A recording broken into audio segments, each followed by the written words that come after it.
Hello दोस्तों, कैसे हैं आप लोग। तो आज का हमारा टॉपिक है व्हीटस्टोन ब्रिज। व्हीटस्टोन ब्रिज क्या होता है, ठीक है।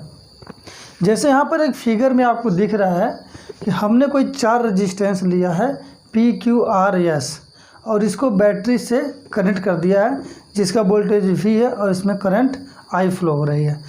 अब यदि हम इसके करंट का वैल्यू कैलकुलेट करना हो तो हम क्या करेंगे, पी और क्यू देखने में क्या लग रहा है, खींचो मेथड हमने बताया था, ऐसे पकड़ के खींच देंगे। खींचेंगे तो पी और क्यू क्या हो जाएगा, सीरीज में कनेक्ट हो जाएगा। आर और एस क्या हो जाएगा, सीरीज में कनेक्ट हो जाएगा। तो इन दोनों का सम, फिर दोनों को पैरेलल में करके हम टोटल रेजिस्टेंस कैलकुलेट कर लेंगे, ठीक है। ये नॉर्मली हम लोग सर्किट पिछले में पढ़ा था, जब सीरीज पैरेलल का रूल अप्लाई करते थे तो रिजल्टेंट रेजिस्टेंस कैलकुलेट करने के लिए। लेकिन हमको रिजल्टेंट रेजिस्टेंस नहीं कैलकुलेट करना है, हमको एक अज्ञात रेजिस्टेंस, अननोन रेजिस्टेंस को कैलकुलेट करना है। कि मान लीजिए इस तरह का कोई रेजिस्टेंस एस है, ठीक है। हमको कैलकुलेट करना है कि रेजिस्टेंस एस की वैल्यू क्या है, ठीक है। व्हीटस्टोन ब्रिज क्या होता है, यदि किसी 4 रेजिस्टेंस को हम इस प्रकार कनेक्ट करें, एक चतुर्भुज के रूप में इस प्रकार कनेक्ट करें कि चतुर्भुज की जो चारों भुजाएं हों वो 4 रेजिस्टेंस को शो करें, ठीक है। और इनके किन्हीं 2 विकर्ण में बैटरी के सप्लाई दे दें और दूसरे जो विकर्ण है उसमें एक गैल्वेनोमीटर लगा दें, ठीक है। तो इस प्रकार के पूरे अरेंजमेंट को हम व्हीटस्टोन ब्रिज कहते हैं। व्हीटस्टोन ब्रिज का प्रयोग अननोन रेजिस्टेंस को कैलकुलेट करने के लिए किया जाता है। अब कैसे अननोन रेजिस्टेंस को कैलकुलेट करना है इसके बारे में हम लोग समझेंगे, ठीक है।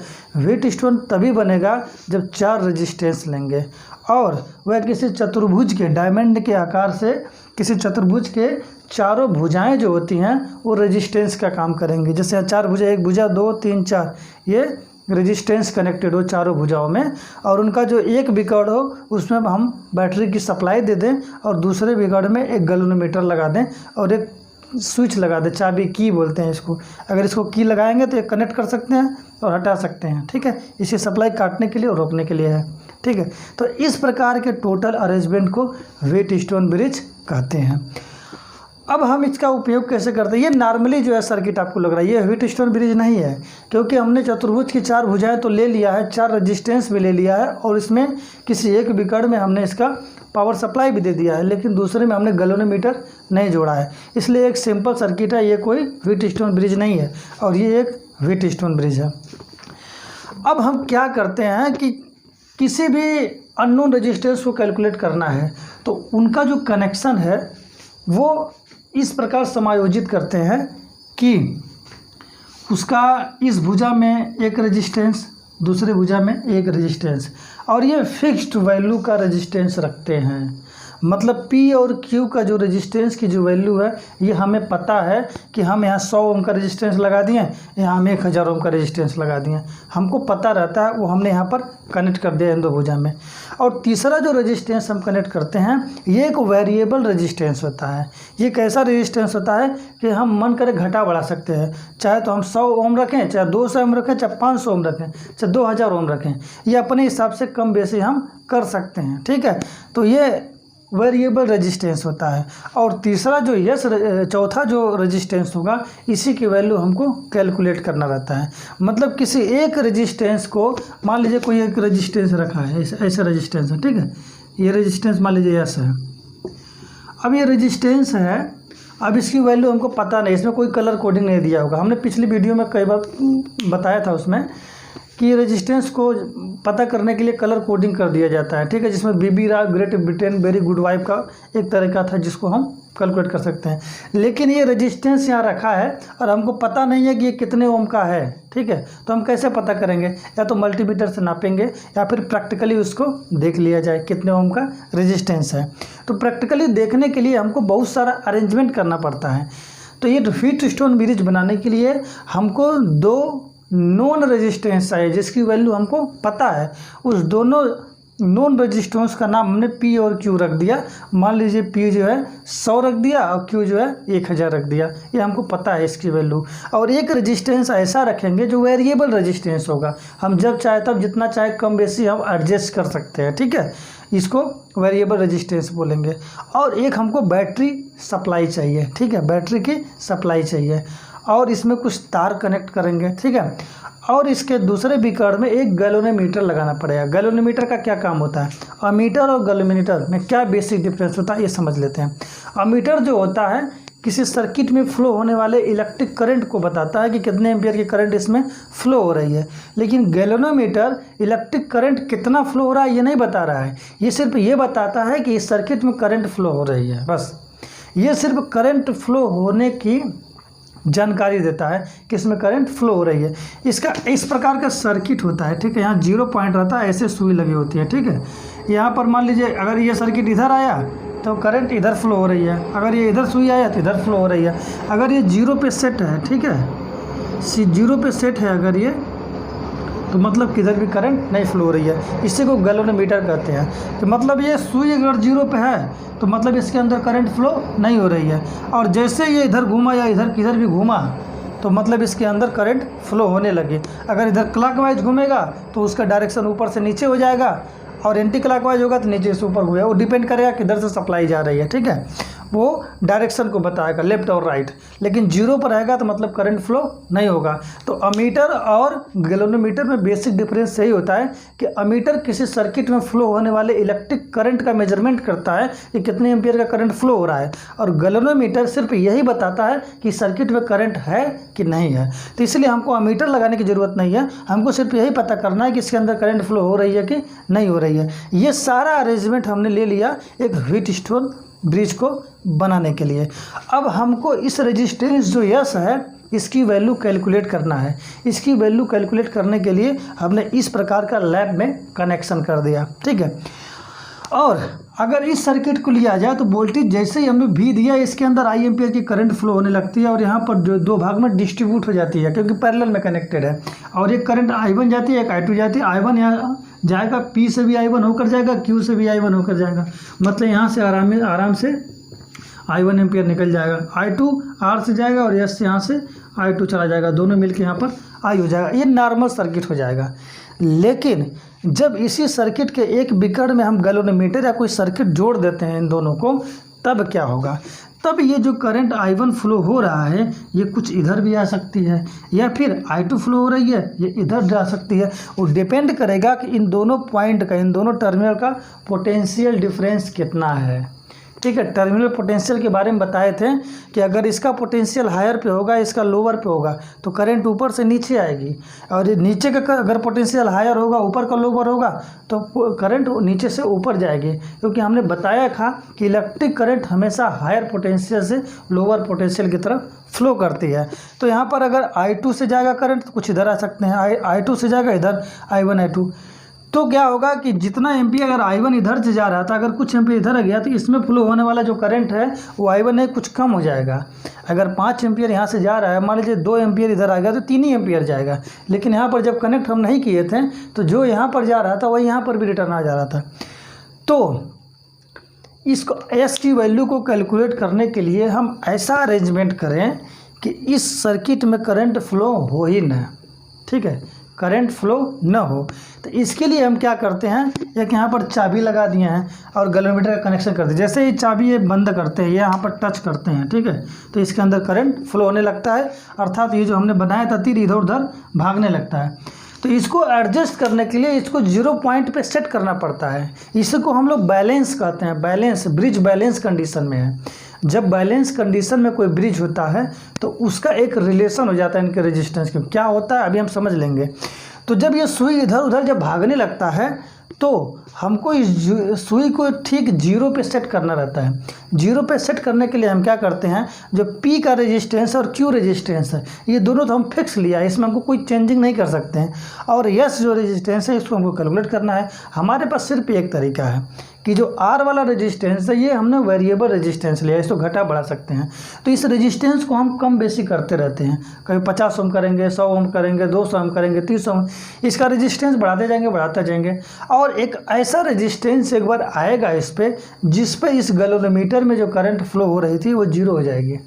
मतलब इस करंट के पीछे जो विक्षेप होगा, डिफ्लेक्शन होगा, वह रुक जाएगा, मतलब जीरो हो जाएगा। और जिस समय इस करंट का गैल्वेनोमीटर का सुई जीरो पे आ गया तो इसका मतलब ये होगा कि इस सर्किट के अंदर इस लाइन में करंट फ्लो नहीं हो रही है।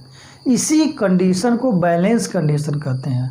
मतलब यानी इन चारों रेजिस्टेंस में आर रेजिस्टेंस को इस प्रकार से एडजस्ट किया जाए, इतना वैल्यू यहाँ पर पुट किया जाए कि इस गैल्वेनोमीटर से होकर कोई भी करंट फ्लो ना हो, इस गैल्वेनोमीटर में कोई भी विच्छेद ना हो। कैसे हमें पता चलेगा कि करंट फ्लो नहीं हो रहा है?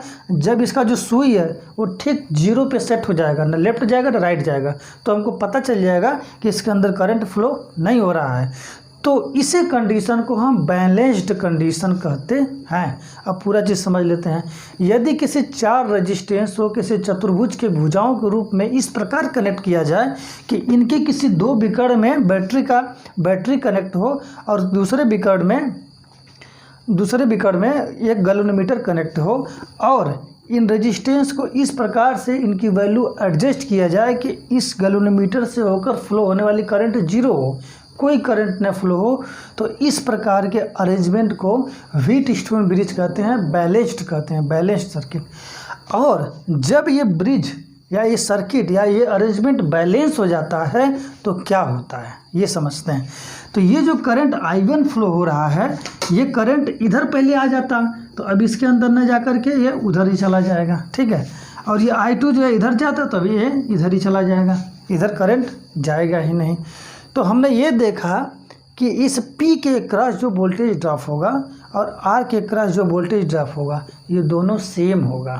अर्थात अगर इसके क्रॉस जो वोल्टेज ड्रॉप Vp हो और इसके क्रॉस जो वोल्टेज ड्रॉप VR हो तो इन दोनों के क्रॉस जो वोल्टेज ड्रॉप होगा वो सेम हो जाएगा।